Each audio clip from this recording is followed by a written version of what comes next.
Also, everyone, I hope everyone's well. Here it is. I'm starting off something very exciting, and I hope most of you enjoy this out there that have been listening to us and subscribing to us. This is called Women in Kyokushin, and it's in lead of Mother's Day that's coming up. I've had this project in the works where I will be interviewing a handful of women and mothers in Kyokushin and their influence to us. And here I have our very own and my senpai from the Kumite Martial Arts Academy under, Shihan Billy Polly. Senpai Michelle, how are you? Also, I'm good. Thank you. Very good. I didn't mention you're from Emerald, Victoria, by the way, for those that are interested. So, Senpai, thanks so much for your time. What a circumstance we're all in. Hey, we are not training. We're not at the dojo, and you call it your second home as such. And how are you going? I'm going okay. I've taken the time to reflect upon my training and doing some things externally. So it's a good time and a good opportunity to have a look at what others are doing. So there's a lot of live streaming from a lot of different Kyokushin people. Yeah. So I'm taking all of that knowledge and actually applying it at home and in the park. And so I've been on logs and doing all that sort of jazz. Cool. And, very good. Well, we're going to go through a bit of, I guess, the journey, and you have a hell of a story, and I can't wait to hear bits of it. We're aiming for about 45 minutes here, so let's get stuck into it. And I love the story of how you started Kyokushin and how it went. So let's crack into that and see how where we go from there. So I started Kyokushin in 1994, 92, 93, 94. And I actually was a dancer at the dance studio next door to Eltham Martial Arts Academy. And I used the gym in there, and Sensei at the time, George Kolovos, said, come in and you can use the gym. And I'm like, yeah, okay. And I saw him in his little pajamas is what I saw at the time, walking through the car park all the time. And anyway, I went in and had a look at this, and all I knew about karate was the Karate Kid and, the whole, the scene from Karate Kid. But I knew it was pretty like, ooh, he's a sensei, And anyway, he said, come in and have a crack. Why don't you come in and try? And I said, sure. So I went in and I did my first class, and I loved it. I absolutely loved it. And I stopped dancing and started karate. So that was sort of my intro into karate. Late teens. You were in your late teens then? I was 22, 23 years old. So actually later in life, I guess, than what most people would be to start karate. Yeah.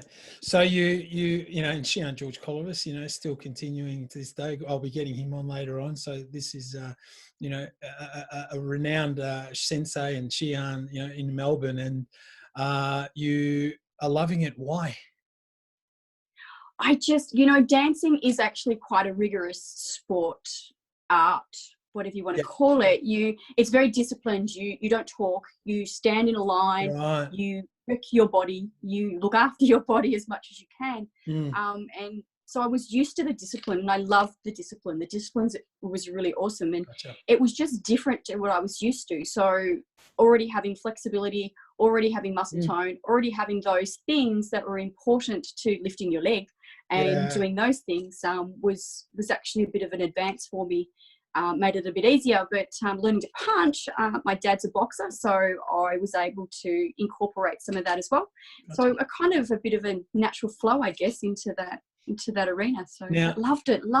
Yeah. Now, some of the others that I've spoken to, women in the, very, I'm not trying to be rude, hard to find in Kyokushin, like they're very far and few, and, walk us through, I'm assuming you're walking into 20 students, 15 are men, 5 are women. How was that, transition?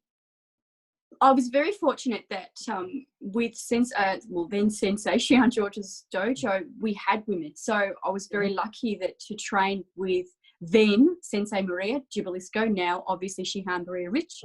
And I remember being I was a red belt, and this teeny tiny little girl came in, and she wasn't a girl, she was a woman. But, and she sort of came into the class, and we're going to do sparring, and I'm thinking I'm going to break this chick. She's tiny. Sure. And So, and it's like, no, come on. And so I gave a punch and she punched me back, and I was like, this is cool.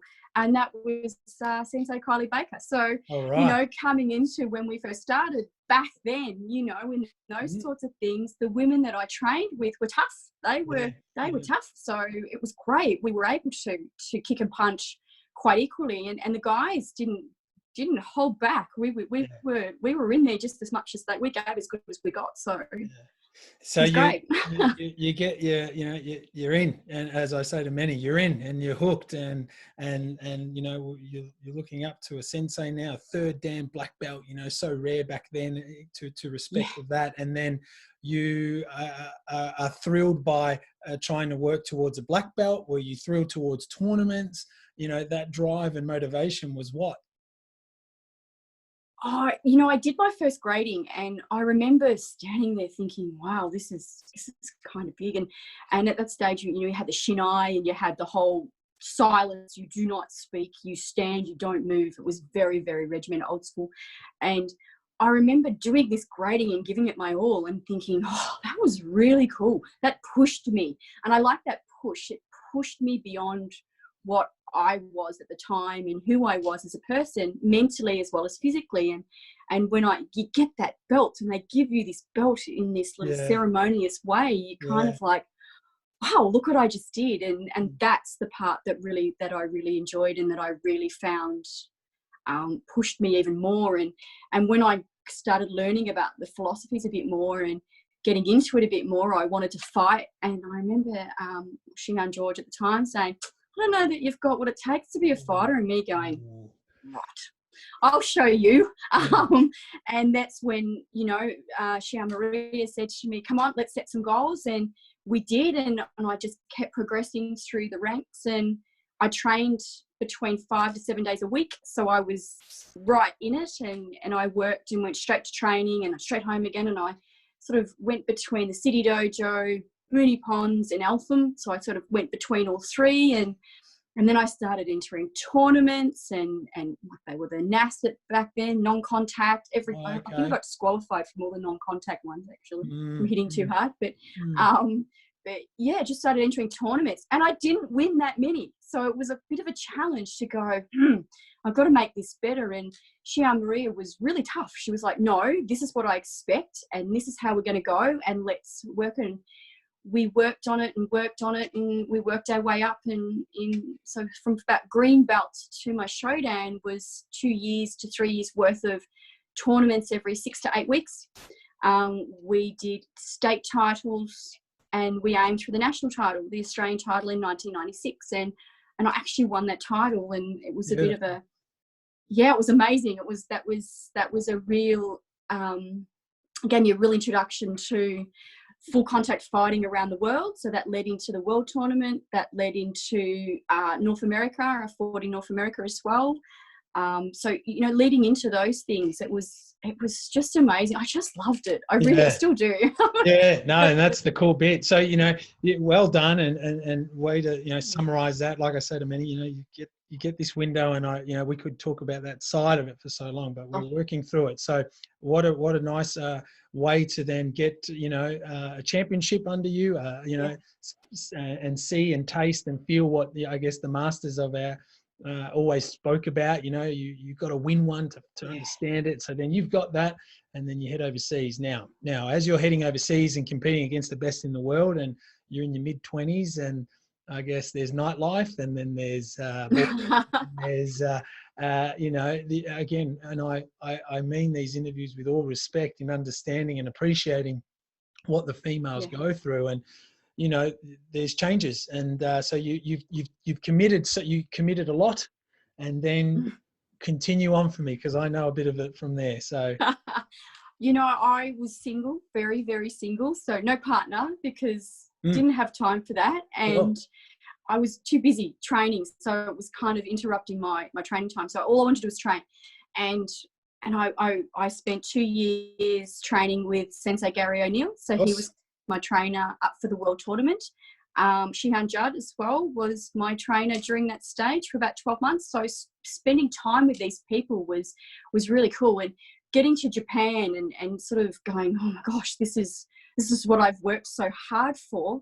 And Japan was, I think it was like 3 weeks before my Shodan grading. So I went to the state titles. I went to interstate titles. I went to Japan, North America, then Japan, and then I had my Shodan. So I had like 7 or 8 tournaments before my Shodan in that year. So it was quite a rigorous schedule. So, and I went to Japan and with Sensei Gary, and you know, I had to face up against the 2 All Japan champions, and I was just like, I'm in Japan, facing up against the All Japan champion.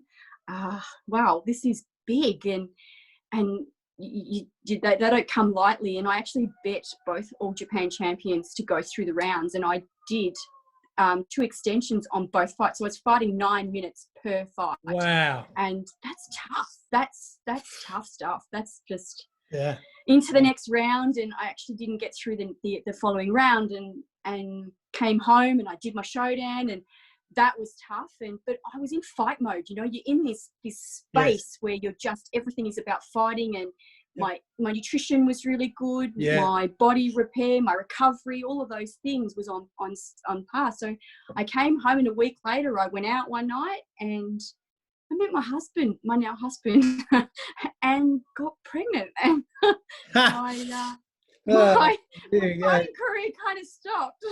So that was a bit of a bugger. It was great, obviously, but of course, I was just getting started, you know, and it just changed. And very suddenly changed. No, and I thank you for sharing that, you know, like in that manner, because you know, I've had feedback, and a lot of people, when are you going to get women on? What are you going to do? And I'm like, trust me, I've got them. I'm working on it. I just want to put this together respectfully, because I do, and you know how much respect I have for you in our dojo when it comes to the 20 odd years, and you know, having this in your system, you know, it's in your blood for so long, and you succeeded to that point, and then you met hubby, and then children came in, and children meaning you've transitioned, and then you've always had Kyokushin at heart. But so from that I guess jump, because the jump from you know, training with the Gary O'Neills and Judd Reids to then being in 9 months pregnant, I guess share with us a little bit here of your experience with Sensei Gary and Judd, and your time at the dojo with up in Caulfield, was it? Yeah. Yep. So Young Lions Dojo in Caulfield. Sensei Gary was a unique individual, I think, in terms of Kyokushin, and he went about things a little bit differently, and he was always this gentle, humble man, and he would always encourage you quite quietly. He's quite an introverted person, and he would be very quietly, come on, let's do this, let's do that, and you'd be repeat, as opposed to crash and bash. So we did big mitt work, and he worked with you on specific techniques. So he sort of had a look at you and said, okay, this is what I think you do really well. Let's hone in on that. And for me, my thigh kicks, my inner thigh kicks and head kicks were what we were sort of working on in combos. And we just did repeat work, and to a point where it's just reactive. And Shihan Judd is, again, he's this soft, gentle character that looks, you know, so scary, but he's really, really gentle and humble. And both of them gave me so much time and encouraged me so many ways. And there were days where I was cranky and I was pissed off because I didn't do what I wanted to do, or I lost a fight, or it just didn't work the way I wanted it to. And they were always there to go, come on, let's go, let's get back up again, and let's keep rolling. So having that support behind you, and you know, going to places and you've got Sensei Gary in your corner is pretty cool. And I've been ringside with Sensei Gary as well. So that was actually one of the highlights of my Kyokushin time, is actually being ringside at one of the All Japans for Sensei Gary. So there you have, and that's a nice segue to some of the highlights. And you know, we'll touch on a couple on them now, because then, you know, the next 20 odd minutes will be, you know, where you're at now, and how, you know, amazing you've been to our dojo and to the females out there, and what message you'll have. So some of your highlights, Michelle, you know, Senpai, what shoot away. Encourage going to Japan. I think Japan was one of the biggest. I actually went for it was the All Japan Champion. It was 1998 All Japan tournament, and followed that was Mitsumina. So I actually went to Camp Mitsumina by myself with no one else from my dojo. Didn't know anyone. So, well, I knew some people, but I didn't know. I didn't go in a group, and meeting so many people from different countries and training with the best. And, you know, at that particular camp, Shihan Billy was at that camp. Shihan Bobby Lowe was there. There was Shihan Eddie. There was, people like Royama, Sensei, Shihan, like, wow, that man has energy like I've never seen before. There's all these amazing people at these camps that I was a first queue at this camp right at the back going, holy cow, look at these guys. They were, obviously in their mid 40s to 50s, and they were just machines and very humble and just the presence that they held and the knowledge they had. I have a photo with Shihan Bobby Lowe talking about the brother-sister relationship of Sanshindachi and those sorts of things. So the knowledge you got there was, you couldn't get anywhere else. It wasn't like, it was pretty amazing. How was that camp? Meaning you stayed there, and walk us through some cool, highlights there. So you stayed within a campus there. We spent 45 minutes in the morning sitting on a cliff top, meditating in Caesar. So that was tough to start with for that length of time, and then 2-hour training session when your legs, don't want to move. That was really beautiful. That was a lovely, lovely element of it.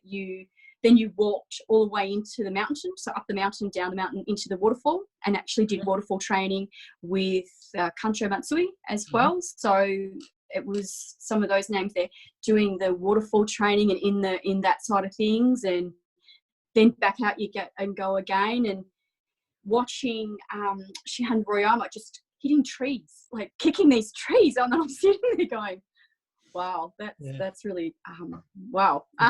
Impressive. And as a girl, you don't want to walk around with, your shins are already bruised. I think I had a few black eyes across the course of time. But it was amazing. The training was amazing. The self-defense element of it, Shihan Bobby Lowe going through Goshin Jutsu and some self-defense, things that you just didn't get at home or you didn't get exposed to unless you actually spent time with these people. And that was pretty amazing. And I look at it now, particularly, and I look back and go, wow, how fortunate I was to be exposed to that caliber of people and the people that were training at that time. I probably didn't appreciate it as much at the time as I do now. So excellent. They're great highlights and well done. And before there, we were the world tournament actually. So. And how was that? Yeah, give us a take on the world tournament. I mean, was that in line with the men's at that time?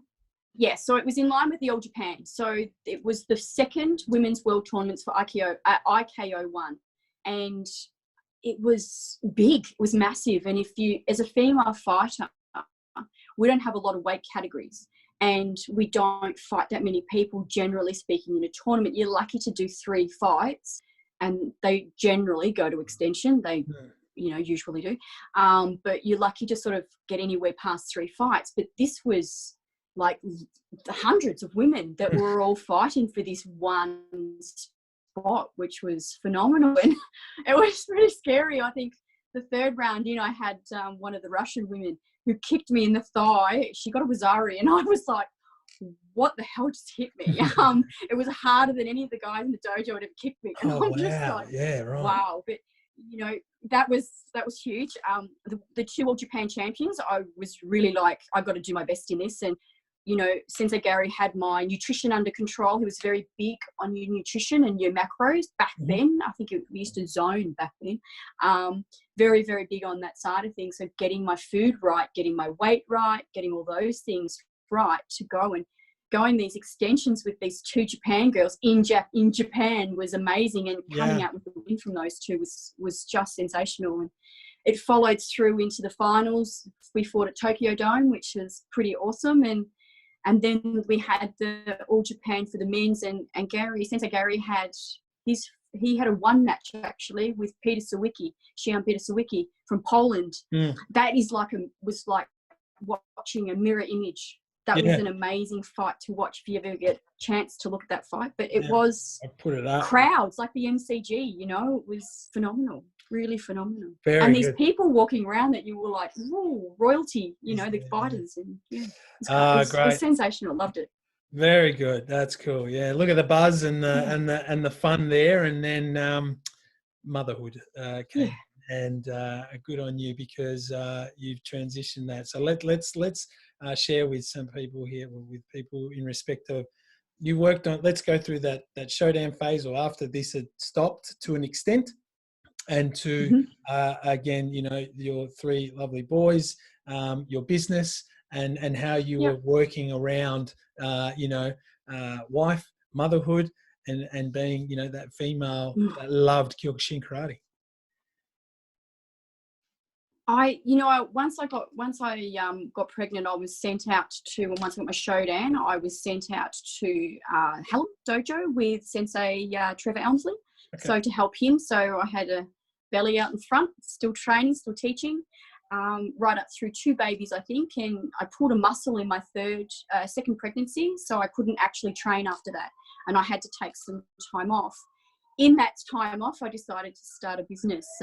We started a baby skincare company, Gaia, it was what it was called, and it took off. It took off major time, and I was intermittently training between a baby, a business, and a toddler, and that was, you know, juggling that was really hard, and I was training intermittently and teaching intermittently and trying to run the business, and I couldn't do it all at once, and I did another injury, and then I had to stop again, and I just focused on business. The funny thing is, when I did that, I ended up sick after a while, because I was doing so many things and I wasn't looking after my mental health. I wasn't looking after my physical health, and I really crashed. I had adrenal crash and a bit of fatigue in there, which is really hard to bounce back up from. It actually takes quite a while. It's not a small thing.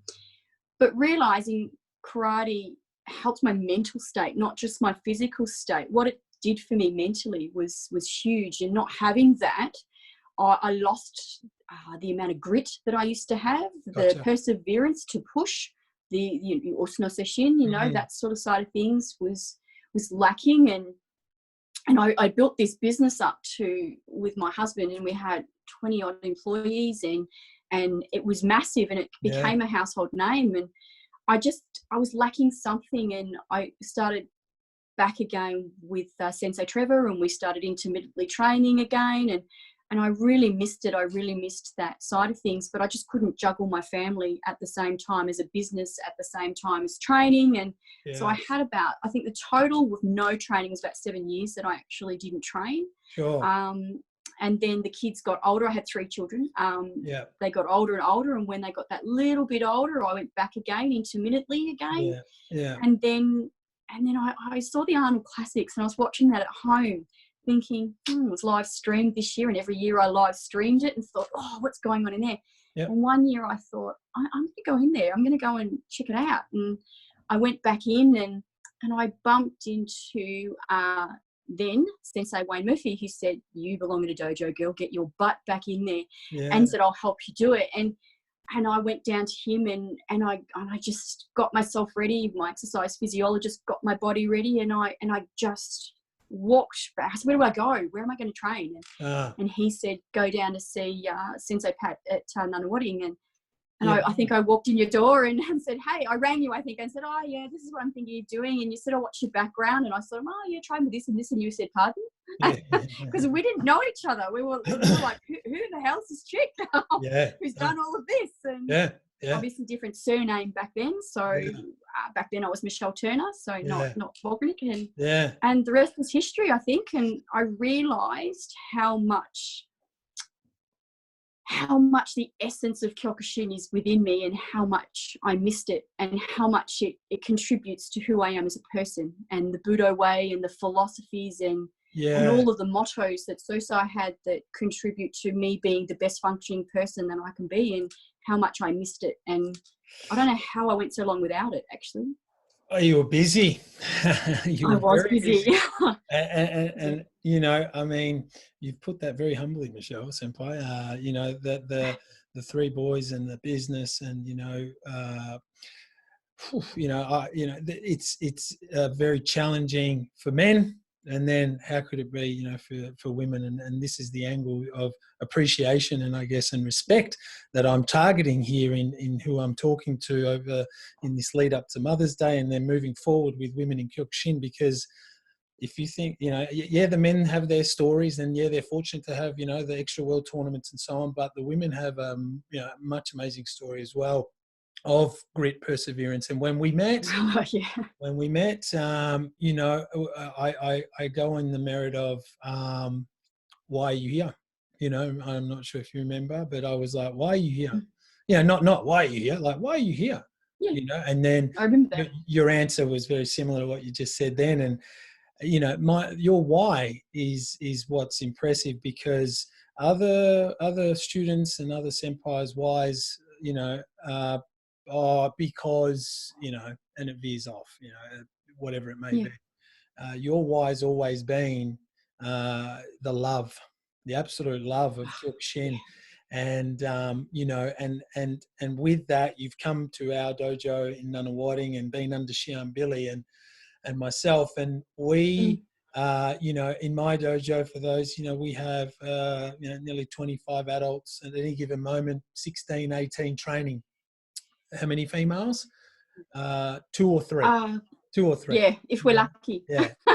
And that I'm in at the moment. Yeah, there was 5, and we had the twin girls, and then the Bugis girls, but I'm alluding to the motherhood of how you control me, how you control many of us, and the respect that we have for you, and on the level of, we're in such a testosterone environment where, one minute we're working towards a world tournament, national tournament, and creating monsters, and the way you were talking about Sensei Gary and Judd, their humbleness and calmness, that's far from it from me. I'm more intense, and I'm in your face, and I encourage more so from that level, and it wins some and it loses some. But you, I guess from the angle here, you've come back to it.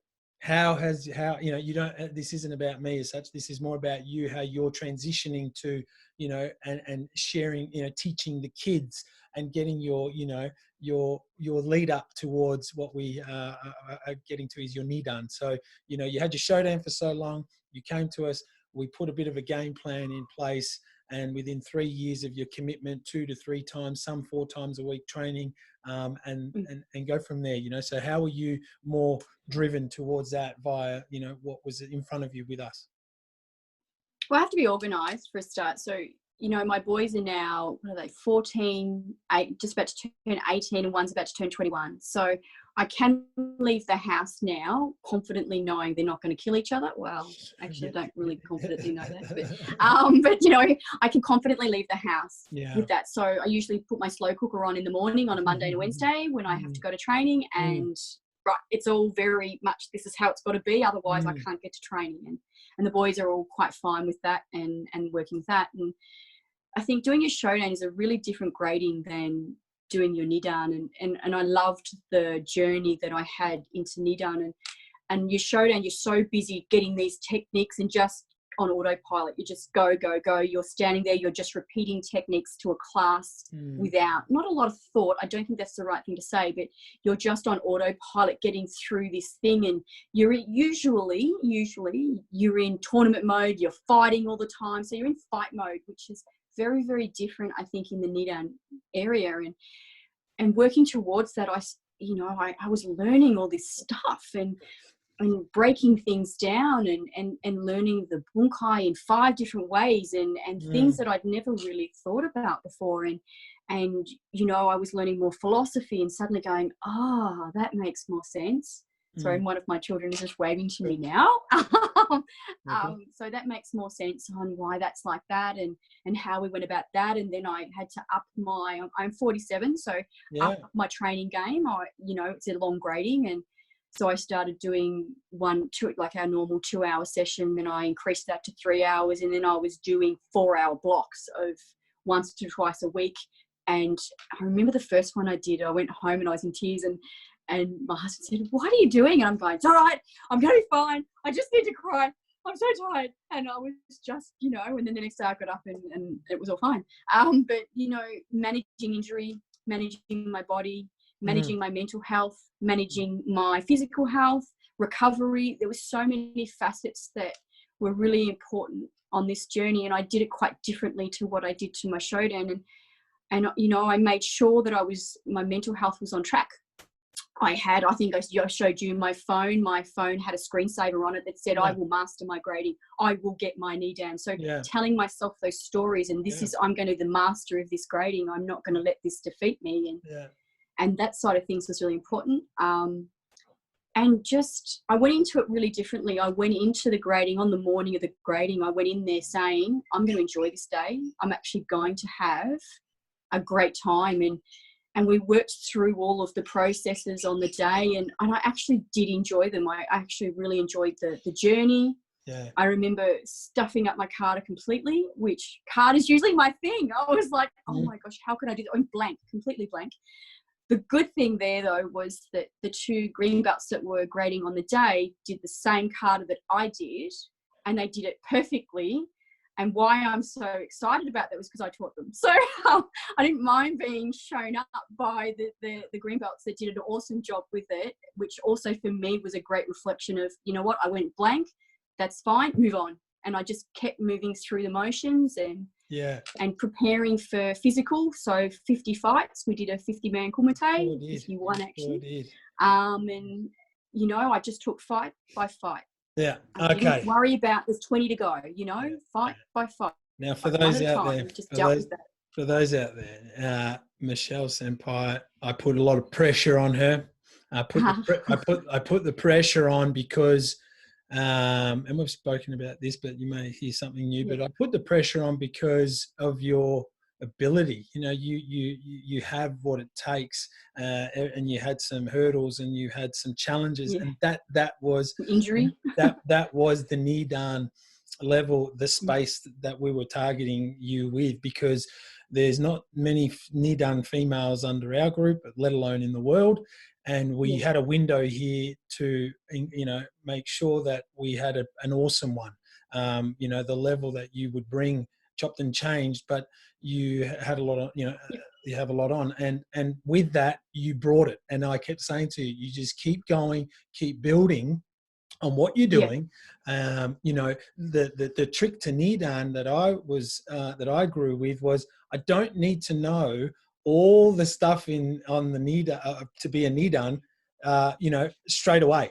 You know, I'm going to learn with it. It's learning towards it, and huge learning. And then when you know, you pass and you do well, there's certain tests that are specific to you. One was not going to be 50 fights for you. We were not planning that until you were just, you know, in that zone, and you were so prepared. You were obviously mentally so strong and ready. And that was the push I was doing, because you had been there, but you hadn't been there, you know, it was 20 years ago, or, you know, however long ago. And that was the bit that I was like, shit, you haven't tasted or felt something like this for so long, you know? So let's make sure that, yes, everything is going to be ticked off, and more. And that was the bit where you called during the week, the first week. I think you were nearly going to not pull the pin, but you were hesitant, and you were like, something's popped up, and it was your foot, and it was something. Yeah, I did an injury. I strained 5 ligaments in my foot 2 weeks before the grading. And how did you go and do that? On camp. So when we went to camp, training on floorboards that I wasn't used to. I had ankle surgery 15 months beforehand, so my foot stability was a little bit like, wasn't as, the strength was there, but it was causing my arch a few problems. And then I hobbled off from camp. And you'd worked so hard, and you went to camp with Shihan Murphy's team, and we were like, of course, you know, go for it. And you come back with an injury, and we were like, not Michelle, please not. And Shihan and I, and I'm sharing this with others because it was a memorable moment for our group, but more so for you, because we could have given you 50 answers, Senpai. I could have given you, well then, can it? You know, and I was like, I'll give you 2 options, Senpai. I said, we'll see you on the day. What? No, but what happens? And then I said, we'll see you on the day. I know you're going to get there. You'll get there. You'll put whatever you need to put around it. You will figure it out, and you'll get there. I what? But you were there, and you dominated, and you did an amazing job. And I guess again, we've got 40 odd minutes or so in these interviews, but well done to you and to all those that are listening. Give Senpai Michelle any shout out in respect of, she's so approachable.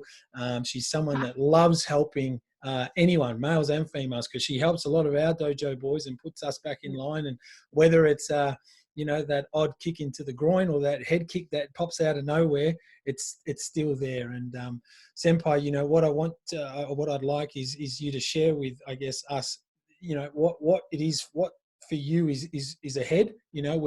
We've dabbled with, you're such a good teacher, you're such a good instructor, you're out in the Dandenongs as such of Victoria, where there could be growth. And how are you feeling, and how are you going in the next, floor's yours for the next 3 to 5 minutes in summarizing, I guess, this cool chat that we've had.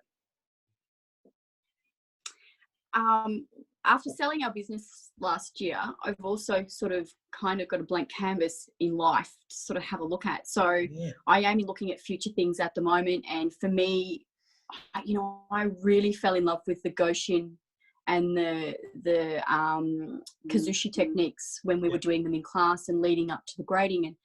And that's something I'd like to pursue a bit further, is actually really getting to understand them and master them as a short person, female as well. Some of the techniques that you tend to do just aren't possible. Like, I'm doing chokes on 6 foot tall men, and that's not really practical. So working in that space of what's actually more practical for women and us shorter women, small but mighty, us little ones, sort of that side of things, and what's more practical.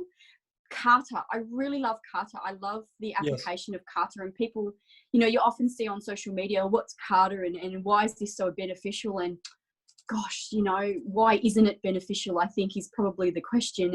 It's such a multifaceted thing, and learning so much about that. I really want to help the students in our dojo, but I'd love to look at something in the future up in the Dandenongs. Right now, I'm still trying to work out just other bits and pieces. I have something in the wings that I've been talking to Shihan Bill about, that will come out of this in future, which is about preserving that history and the history with Sosai. And we still have connections with people that have a direct lineage with that. These stories, the philosophies and the things, we don't want those to be lost.